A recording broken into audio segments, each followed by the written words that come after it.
dah diorang ni, Kak? Sekejap lagi diorang penat lah tu. Nanti bila diorang dah leka, kita pergi ke kereta. Okey.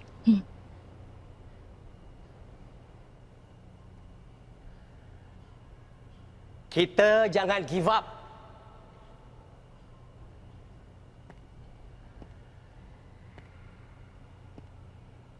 Diorang mesti ada dekat sini. Kita orang takkan balik. Walaupun kena tunggu sampai besok pagi. Okey?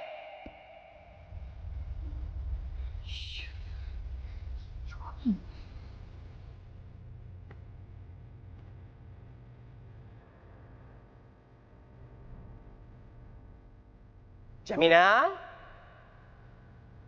Jalela? Tolonglah keluar.